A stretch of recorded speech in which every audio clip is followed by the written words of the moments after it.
Video walkthrough on a Coleman Lantern. Start in the back. Bumper caps do come off. That's going to be the perfect spot to store your sewer hose. These do not come with a sewer hose. That will have to be a separate purchases. We don't sell any new ones with sewer hoses. Right here is where you're going to drain your onboard tanks, or at least two of them. So the one on your right is your black tank. So that's going to be your toilet water.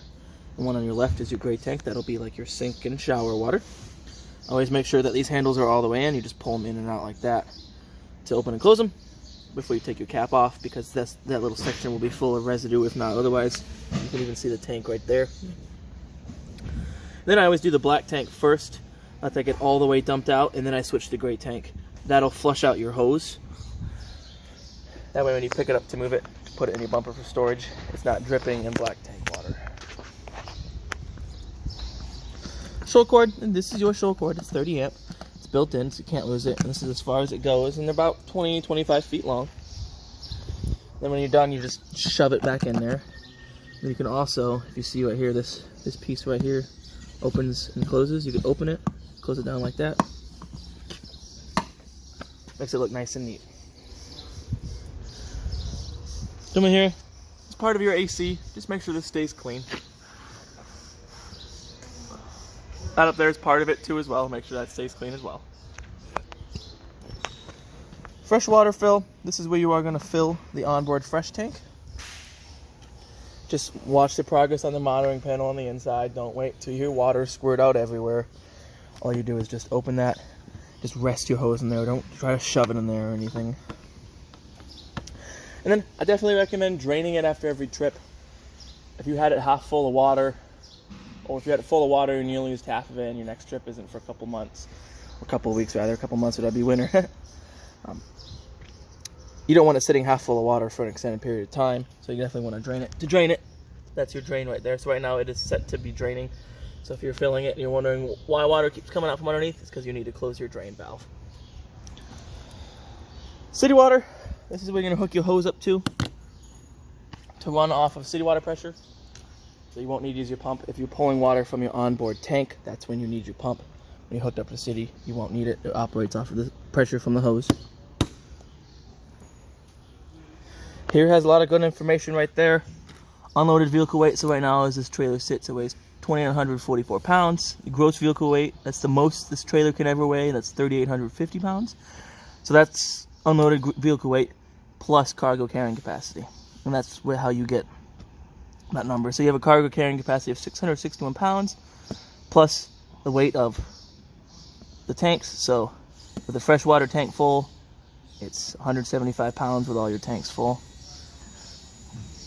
So that's just some good information there to kind of figure out how much stuff you can put in there and how heavy it's going to weigh with water in it.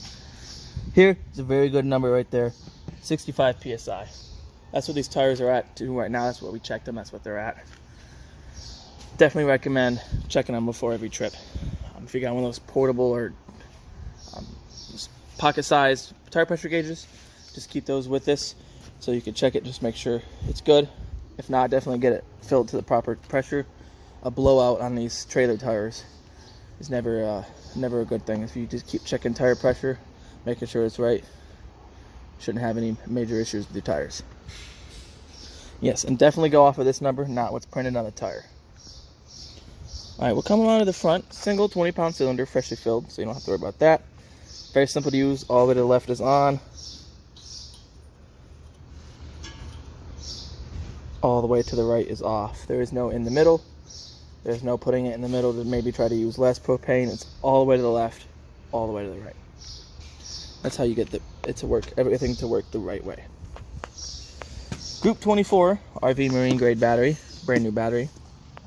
Winter, I recommend taking the battery out, throwing it somewhere warm, warmer, at least garage, basement, shed, anything you have is warmer than just being sat out in the winter all winter long. And then this negative lead right here, this black one. If it's going to be a couple weeks between trips, I recommend disconnecting that negative lead off the battery. That's just going to keep anything from using the battery while you're away. There are a few things that always use some battery power, even if all the lights are off. And if you see right back there, you have a plug. It's pre-wired for solar. It's already got the connections hooked to the battery. So all you'd have to do is get the solar kit that plugs into there have a panel set somewhere aside here or even on top of your tank or something. That'll just trickle charge your battery using solar power. Here, got a 7-way, so this is what will hook to your truck. This would allow your marker lights and your trailer turn signals and your trailer brakes to work. Now your trailer brakes only work if you have a brake controller in your truck. So use a brake controller for the brakes to work, and since this trailer definitely weighs over the 2,000 pounds, it's either 2,000 or 3,000 pounds, but either it's over that amount, it's required by law to have brakes, and you need to have a brake controller in your truck before we can let you take this. Breakaway here, that's going to hook to your truck up as well. That's if any of this were to come undone from your truck somehow. It's going to pull the pin out of the box, activate the brakes on the trailer, keep it from causing any major accidents.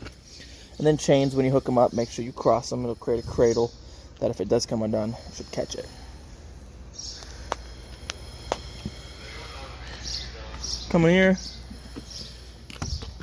some storage through here.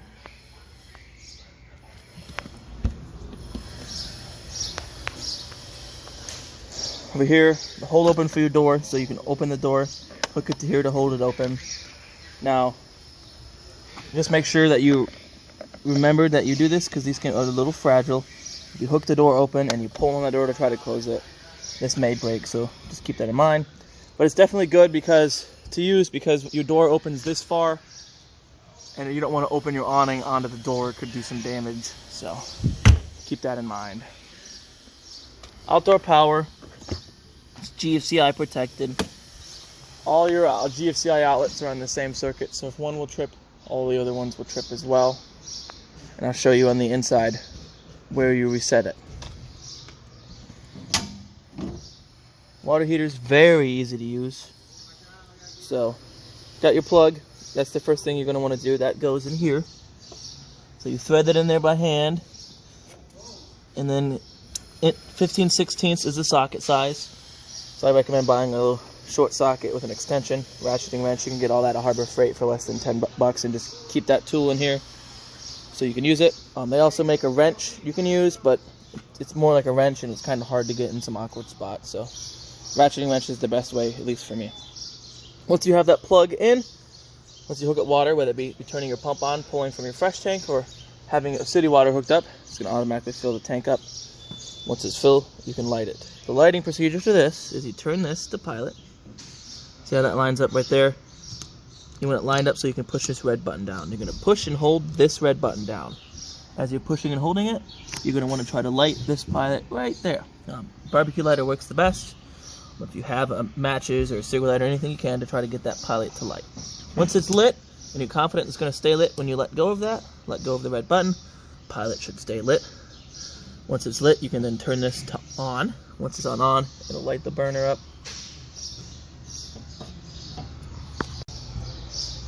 Anyways, sorry for that little interruption. Like I was saying, turn it to on after pilot. Lights the burner right up. Good to go. The burner will cycle on and off to kind of regulate the temperature, but the pilot will still stay lit. It's preset temperature. Water temperature over 125 degrees, so it's less than that. So I think usually around 115, 120 is when it shuts off, cycles the burner back on and off. But it will leave the pilot lit. Now, if you turn this off, but turn it to pilot, shut the burner off and leaves the pilot lit. That's good if you want to turn the water heater off, but you know you're going to have to relight it again in a few. Make sure you turn it all the way off. I recommend turning it all the way off before you go to bed, just so you don't have to have a lit pilot overnight or before you step away from the trailer. Just so you can monitor it, it's not always running. And then definitely recommend cleaning in here and up in there. Make sure it stays completely clean.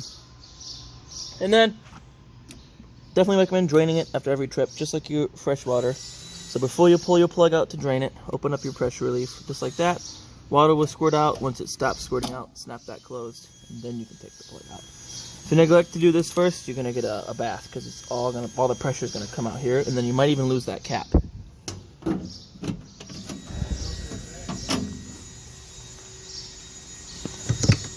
All right, now we'll head to the inside. We'll start over here. 2 more GFCI outlets. Plenty of shelving up there. Storage underneath the bed here too. Before we continue on the inside, there's something I didn't neglect to show you on the outside, and that's my apologies.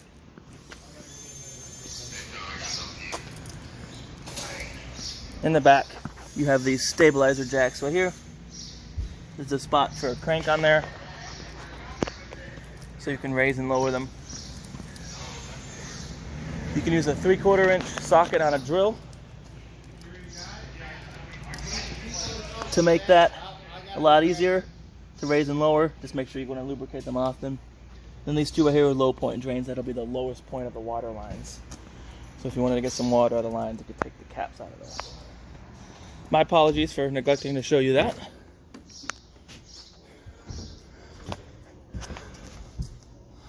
AC is super simple. You can turn it on and off from here. Change your modes. Dry, just going to act like as a dehumidifier.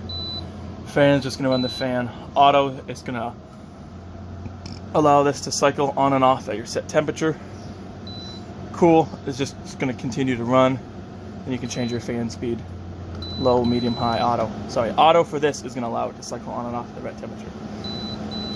Auto for that is for something else. I think is for, nope, both need to be on auto for it to be auto changing. Then you can have an energy saver mode, so it's going to use less power. You can turn on and off a timer, a sleep timer. You can turn this to the filter, check the filter, sleep, so you can put it to sleep mode, and then temperatures here. With these like this, I just recommend leaving it on auto, maybe fiddling with your fan speed a little bit, and then setting your temperature. All these other settings you don't necessarily have to worry about, but you can go into it a little more if you want to. I'll just turn that off for now. Very simple.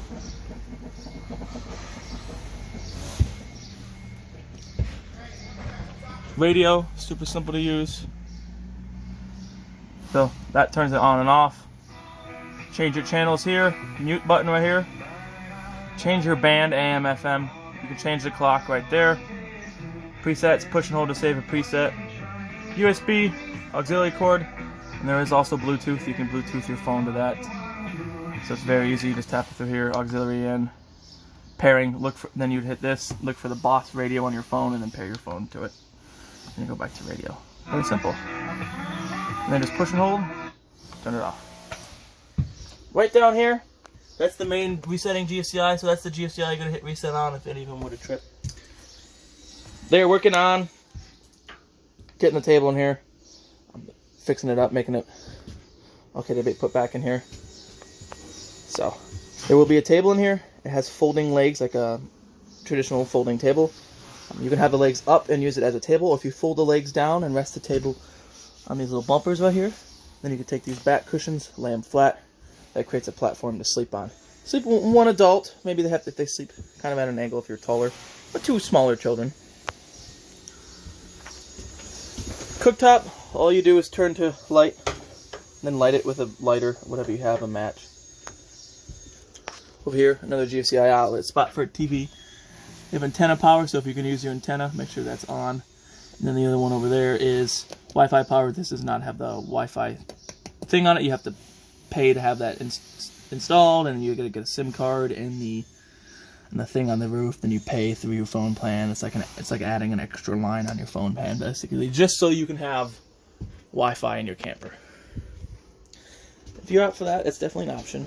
Here, you got a remote for your AC, so you don't have to crawl up over the bed to change it. Then this unit does not have a furnace. So the only appliance that it runs off of propane is your water heater and your stove. Your source of heat is this fireplace right here, so this camper does need to be plugged in. But turn that on. You can see down there you have a screen. You can use this button to change whether it's Celsius or Fahrenheit. This button changes the dimness of the flame. This sets a timer. This changes the temperature. And it gets hot, and it gets hot quick. Something like this is definitely enough to warm the inside of this camper up. Microwave works like your standard regular microwave, only going to work if the camper is plugged in. Right below that you have a mini fridge. It's like a standard mini fridge, but its only odd feature is that it's a 12-volt fridge. So you can run this off of your battery. So if you're dry camping somewhere you can at least have your fridge work off of your battery. Now, if you're running this off your battery is going to only last for a couple days. Even less if you just keep opening and closing the fridge running off your battery, because now every time you open it, it has to kick the compressor on the fridge on to help get it that cold, which uses more battery power. Dual bunks, 30-pound on the top bunk. Got a light up there and a light over there. And right below your bunk, you have a carbon monoxide and propane gas line. That's one of the things that always uses battery power because it's hardwired to the 12-volt system. That means there's no batteries you have to worry about changing on it, which is nice. Below that, you have your breakers and all your fuses. Definitely recommend carrying some spare fuses just in case, because you'd rather have it and not need it than need it and not have it. Coming through here, bathroom, very simple. Light for turn on and off for the bathroom. We'll turn it on so you can see. Toilet, as long as you're pushing this pedal here, it's going to continue to flush. Shower, just hot and cold. Very basic. And then you have a crank up vent here, as well as another one right there. Definitely recommend having this open when you're taking showers. And you definitely want to have your shower curtain on the inside of the shower, not the outside. And then one more safety appliance. Well, two more rather. You have a smoke alarm right there. That uses your standard 9-volt batteries. And then fire extinguisher, just like a fire extinguisher at home. And then last little bit, control panel, so you can read battery voltage. It's always going to read full when you're plugged in, how full your fresh tank is, your black and your gray. You can turn on and off your water pump here. You can open and close your awning right there. So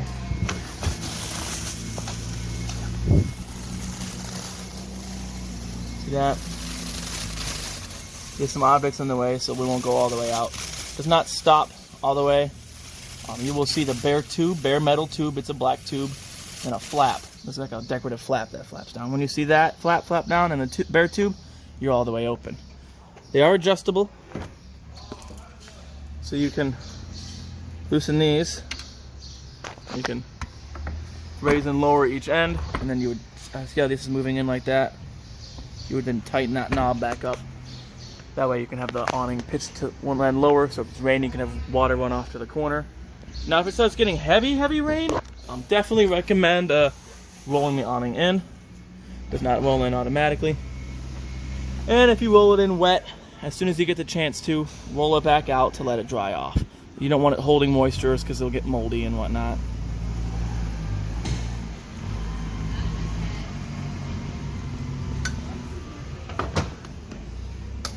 Alright, and then that's it for that. That's pretty much it for our whole deal. Like I said, there'll be a table in here when you guys get this unit. Alright, well, I hope you folks found this video informative. I try my best to get as much information as possible about these. I hope you guys enjoy using this trailer. I like these Colemans because although they're shorter trailers, I mean, you can sleep a bunch of people in here, which is nice. So I hope you folks enjoy it too. Hope you guys have a good day, and goodbye.